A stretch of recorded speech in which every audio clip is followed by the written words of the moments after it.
अगस्त की काली रात का वक्त मुर्दा घर के पीछे घना जंगल काफी खौफनाक नजर आ रहा था। तेज बारिश और बिजली का माहौल और भी ज्यादा डरावना बना रहा था। जंगल में उभरा हुआ एक टीला जहाँ की मिट्टी बारिश के पानी से गर्म हो चुकी थी, अचानक उस टीले में हलचल होने लगी और देखते ही देखते मिट्टी के नीचे से बड़ा एक शैतानी पंजा बाहर निकला। मुर्दा घर के कैबिन में डॉक्टर हर्ष और इंस्पेक्टर देव के सामने बैठे गुरुजी गंभीरता से कुछ सोच रहे थे।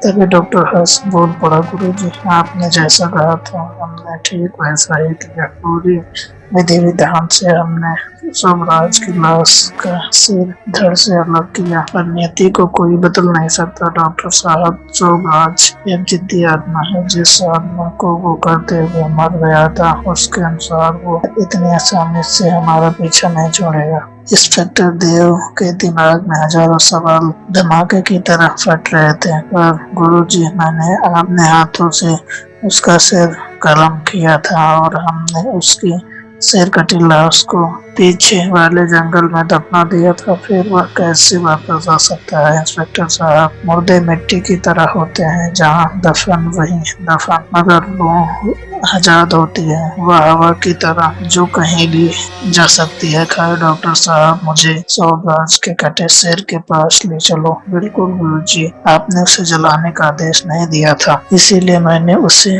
फ्रीजर कर रखा है। फिर तीनों उठकर चैम्बर की ओर जाने लगे जहां मुर्दे रखे जाते थे। डॉक्टर हर्ष और गुरुजी आगे थे, दोनों के पीछे इंस्पेक्टर देव था, जिसने उन दोनों की नजर बचाते हुए टेबल पर रखा खंजर अपनी जेब में छिपा लिया और उन दोनों को बड़ी अजीब नजरों से घूर रहा था।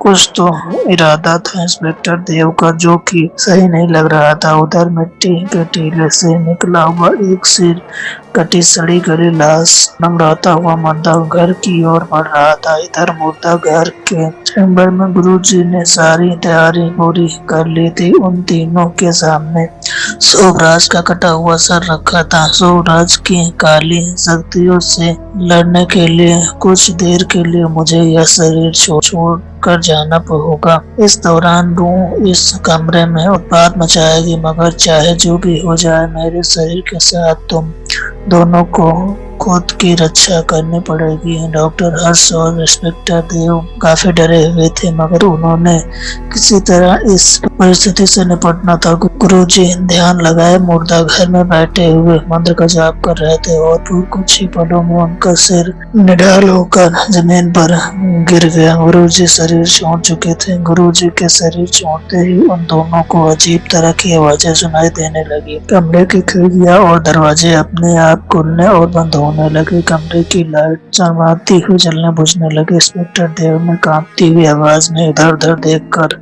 कहा, यह कैसी आवाजें है? क्या होने वाला है? उधर मुर्दा घर के मेन डोर पर सोमराज का सिर कटा मुर्दा जोर जोर से धक्का दे रहा था। उसे अपना कटा हुआ सिर हासिल करना था। इधर इंस्पेक्टर देव के साथ डॉक्टर भी काफी डरा हुआ था। उन्हें चैम्बर में चारों तरफ बिना सिर पैर के काले साए नजर आ रहे थे और इन सब के बीच मुर्दा घर के मेन डोर से काफी तेज आवाज आ रही थी, जैसे कि उन्हें कोई तोड़ने वाला। फिर डॉक्टर हर्ष ने इंस्पेक्टर देव से कहा, यहाँ जरूर सोमराज की सिर कटी लाश है जो अपना सिर लेने वापस आई है। तभी इंस्पेक्टर देव रिवॉल्वर निकालते हुए डॉक्टर हर्ष से कहा, आप यहाँ गुरुजी के शरीर की हिफाजत करो, मैं इस शैतान से निपटता हूँ। एक बार मैं उसे मौत की नींद सुला चुका हूँ, दोबारा भी उसे मैं भी सुलाऊंगा। इतना बोलकर इंस्पेक्टर देव बाहर की तरफ भागा। चैम्बर में मौजूद काला साया गुरुजी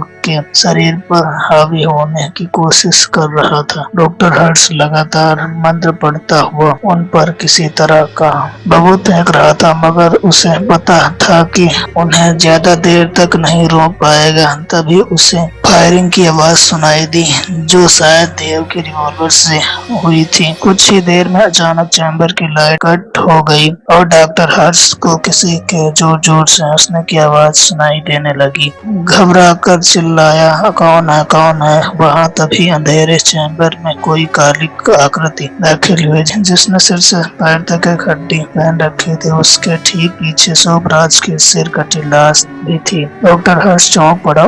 कौन हो सकता है यह? तभी अचानक चैम्बर में उजाला हो गया। डॉक्टर हर्ष को उस शख्स का चेहरा दिखाई नहीं दे रहा और उसके हाथ में खंजर था। उसने आगे बढ़ते हुए अपने दोनों हाथों से किसी तरह का काला जादू किया और डॉक्टर हर्ष नीचे गिरता हुआ जमीन से चिपक गया। वो पूरी कोशिश कर रहा था मगर 1 इंच भी हिल नहीं पा रहा था। तभी वो शख्स आगे बढ़कर हंसते हुए बोला, पहचाना डॉक्टर, मुझे पहचाना? उसका चेहरा देखते हुए डॉक्टर हर्ष हद से ज्यादा चौंक पड़ा। तुम यहाँ इंस्पेक्टर देव ही था जो पूरी तरह बदल चुका था। काला टीका और कई सारी तांत्रिक मालाएं उसके चेहरे से अवैन्य टपक रही थी। उसने आगे बढ़ते हुए डॉक्टर हर्ष और गुरुजी के कलाइयों की नस तेज धार खंजर से काट दी। गुरुजी तो बेजुबान थे मगर हर्ष जोर से चीखते हुए गुरुजी और हर्ष के कलाइयों से निकलता हुआ खून फर्श पर फैलने लगा और फिर